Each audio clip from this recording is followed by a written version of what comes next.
This is my number one of the top 50 games in my collection. This is Viticulture. This is a game about uh, winemaking. You are the owners of a vineyard. You were given a vineyard by your parents, and you are trying to make it a successful vineyard. It is a competitive game. Handles 1 to 6 players. There's a deck of cards in here, so you can play solo. It scales very well, so it's best with 2 to 6. I really don't like the solo version of the game because it's a lot more fun playing with people. Um, Takes about 2 hours to play. Difficulty level on one scale of 1 to 5 is about a 4. I would say 14 and up, or 21 and up if you're having some vino tinto around the table as you're playing. It is a worker placement game, so there are actions. You'll have a certain number of worker meeples that you will place on the table during your turn, and you will choose what action you want them to take. The base game is broken into 2 seasons, so during a turn you'll have a certain number of meeples, and you'll have to decide what you want to do with them during your turn. If you want to do something in the spring, or do something in the summer, or do something in the winter. There's an expansion for this that has a larger board that breaks it into 4 seasons, and there's a lot more going on. That almost kicks it up to a 5 complexity, but the base game is solid as it is. So what makes this game interesting? It's a victory point game. You're trying to get the most victory points. The easiest way to get victory points, and you'll probably get at least 50% of your victory points, is by turning in wine orders.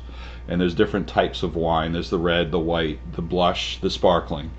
And you'll have to upgrade your vineyard as you play by building structures on your player board that shows you've built a trellis to hang the grapes, or some irrigation so that you can grow juicier grapes, or a yoke which will let you harvest a field if there's one space on the board during the winter that lets you harvest your field, but if that space is taken, you're not able to do it.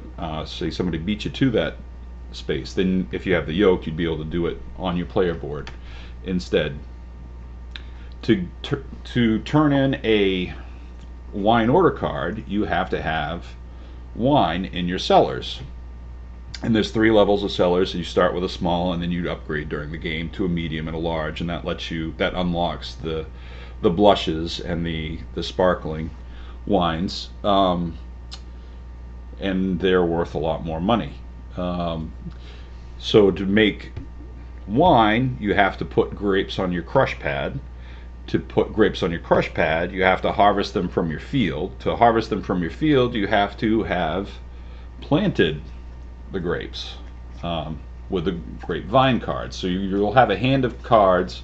Most you can have is 7. So you may have some wine order cards, you may have some vine cards, and then you have visitor cards, either summer or winter visitor cards, people that come to visit your vineyard, and you'd be able to play them by placing a worker in the summer or winter visitor space, and they give you various bonuses. They let you do different things.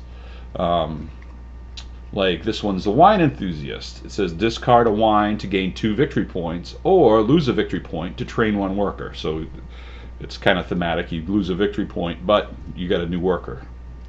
The trick with most worker placement games is trying to get extra workers out first, and one of the actions you can take in the winter is to train another worker if you have enough money. I've bought the upgrade expansion that adds metal coins. The game comes with cardboard, and those are fine, but my wife and I like this game so much, I've got all the expansions for it. So you have 3 fields where you can plant your grapes, and each one has a different value. So this field can only have 5 value grapes in it, and if you got some nice cab grapes, that's 4, or you can, I think a Merlot is a 2, or a Sauvignon Blanc is a 3. I think the Shiraz is in here somewhere. Merlot's 2. Um, so a lot of different values. There's red grapes and white grapes, which convert to red and white wine. But then you blend the grapes to make the sparkling or the blushes. So there's a lot of planning, because you never seem to have enough money. You always wish you had one more worker, and it becomes a race to filling the wine orders against your opponents. I'd say luck is probably 10%, maybe 15, to 90%, 85% skill in this game. Yeah, I really can't tout this game enough.